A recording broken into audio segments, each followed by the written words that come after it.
ನೀಟಾಗಿ ಸ್ಪ್ರೇ ಮಾಡ್ತೀವಿ. ಸ್ಪ್ರೇ ಜಾಸ್ತಿನೂ ಕೂಡ ಮಾಡಲ್ಲ ನೋಡಿ, ನಾರ್ಮಲ್ ಆಗಿ ಇಷ್ಟು, ಕರೆಕ್ಟಾ? ಸೊ ಈ ಥರ ನಾವು ಇದನ್ನು ಸ್ಪ್ರೇ ಮಾಡ್ತೀವಿ. ಸ್ಪ್ರೇ ಮಾಡಿದ್ಮೇಲೆ ಈ ಥರ ಅಪ್ಲಿಕೇಟರ್ ಇರುತ್ತೆ, ಟೈರ್ ಪಾಲಿಶ್ ಹಚ್ಚುವಂಥ ಅಪ್ಲಿಕೇಟರ್ಗಳು. ಇದು ನಿಮಗೆ ಸಿಗುತ್ತೆ ಅಮೆಝಾನಲ್ಲಿ, ಎಲ್ಲ ಕಡೆ ಸಿಗುತ್ತೆ. ಈ ಥರ ಅಪ್ಲಿಕೇಟರ್ನಿಂದ ನೀಟಾಗಿ ನಾವು ಈ ಥರ ಹಚ್ಕೊಂಡ್ಬರ್ತೀವಿ. ಸೊ ನೋಡ್ತಾ ಇರ್ಬೋದು ಹೇಗೆ ಹಚ್ತಾ ಇದ್ದೀನಿ ನಾನು ಅಂತ.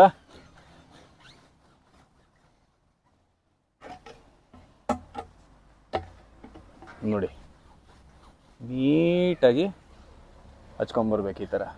ಸೊ ಈ ಥರ ಹೇಗೆ ನಾನು ಹಚ್ತಾ ಇದ್ದೀನಲ್ವ, ಸೊ ಇದರಿಂದ ಏನಾಗುತ್ತೆ, ಕಂಪ್ಲೀಟಾಗಿ ನಿಮ್ಮ ಟೈರು ಬ್ಲ್ಯಾಕ್ ಆಗುತ್ತೆ, ಗ್ಲಾಸಿ ಫಿನಿಶಿಂಗ್ ಕೊಡುತ್ತೆ ನಿಮಗೆ, ಕರೆಕ್ಟಾ? ನೋಡ್ತಾ ಇರ್ಬೋದು ನೀವು. ಜಾಸ್ತಿನೂ ಹಚ್ಚಿಲ್ಲ ನಾನು ನಿಮಗೆ, ಜಾಸ್ತಿ ಹಚ್ಚಿದ್ರೆ ತುಂಬಾ ಗಲೀಜಾಗೂ ಕಾಣುತ್ತೆ. ಸ್ವಲ್ಪನೇ ಹಚ್ಬಿಟ್ಟು ಈ ಥರ ನಾವು ನೀಟಾಗಿ ಒರೆಸ್ಕೊಂಡ್ಬಿಡ್ತೀವಿ. ಸೊ ಅಪ್ಲಿಕೇಟರ್ ಏನಕ್ಕೆ ನಾವು ಯೂಸ್ ಮಾಡ್ತೀವಿ, ಕೆಲವರೆಲ್ಲ ಈ ಸ್ಪಂಜ್ಗಳನ್ನ ಯೂಸ್ ಮಾಡ್ತಾರೆ.